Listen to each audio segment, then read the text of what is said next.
The first known reports of paranormal events date to around 1863. At this time, a few locals reported hearing footsteps within the house. On the 28th of July 1900, 4 of the daughters of the rector reported seeing what they thought was the ghost of a nun from 40 yards distance near the house in twilight. They tried to talk to it, but it disappeared as they got nearer. 4. Various people would witness a variety of puzzling incidents, such as a phantom coach driven by 2 headless horsemen, through the next 4 decades. Henry Dawson Ellis Bull died in 1892 and his son, Reverend Harry Bull, took over the living.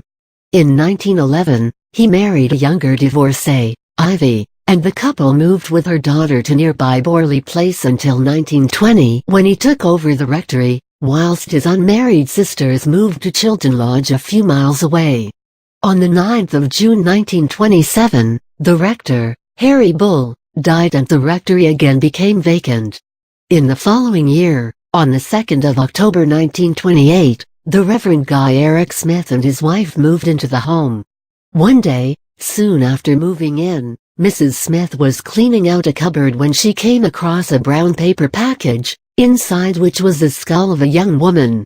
Shortly after, the family would report a variety of incidents including the sounds of bells ringing, lights appearing in windows shattering, unexplained footsteps, and their daughter was locked in a room with no key. In addition, Mrs. Smith saw a horse-drawn carriage at night. The Smiths contacted the Daily Mirror to ask them to put them in touch with the Society for Psychical Research. On the 10th of June 1929, the paper sent a reporter who promptly wrote the first of a series of articles detailing the mysteries of Borley. The paper also arranged for Harry Price, a paranormal researcher, to make his first visit to the place that would ultimately make his name famous. He arrived on the 12th of June. Immediately, objective phenomena of a new kind appeared, such as the throwing of stones, a vase and other objects. Spirit messages were tapped out from the frame of a mirror.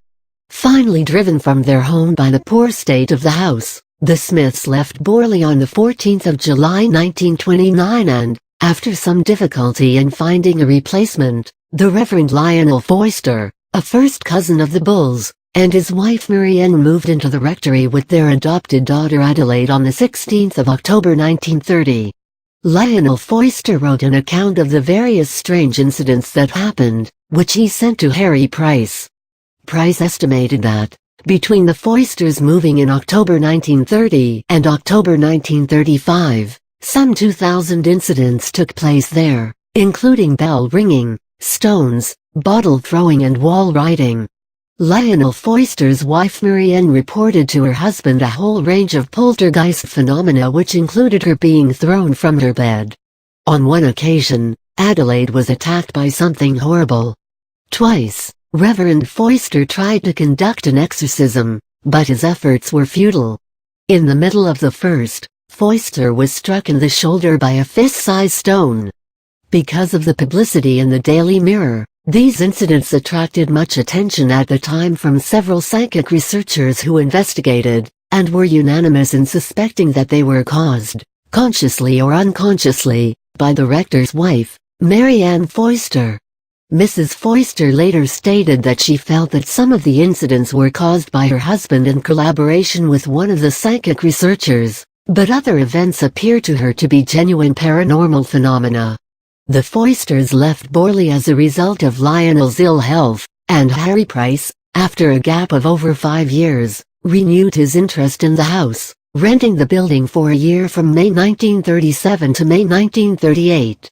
Through an advertisement in the Times newspaper on the 25th of May 1937, and subsequent personal interviews, he recruited a corporation of 48 official observers, mostly students, who spent periods, mainly at weekends, at the rectory with instructions to report any phenomena which occurred. In March 1938, Helen Glanville conducted a planchette séance in Streatham in London. Price reported that Glanville made contact with 2 spirits. The first was that of a young nun who identified herself as Marie Larrey. 15, she said she had been murdered on the site of Borley Rectory. Her answers were consistent with the local legend. Her French name, though, was a puzzle. She was a French nun who left her religious order, married, and came to live in England. The groom was supposedly none other than Henry Waldengrave, the owner of the 17th-century manor house. Price was convinced that the ghostly nun who had been seen for generations was Marie Larrey, condemned to wander restlessly as her spirit searched for a holy burial ground. The wall writings were her pleas for help.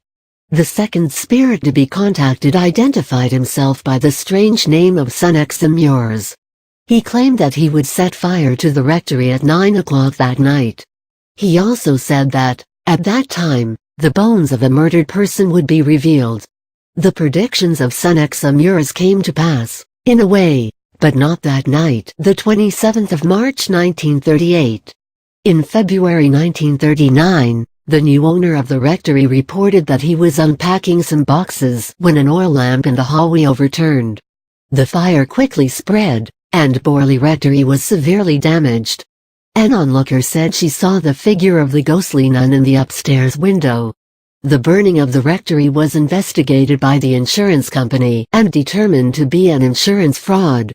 Harry Price conducted a brief dig in the cellars of the ruined house and, almost immediately, 2 bones of a young woman were discovered. A subsequent meticulous excavation of the cellars over 3 years revealed nothing further.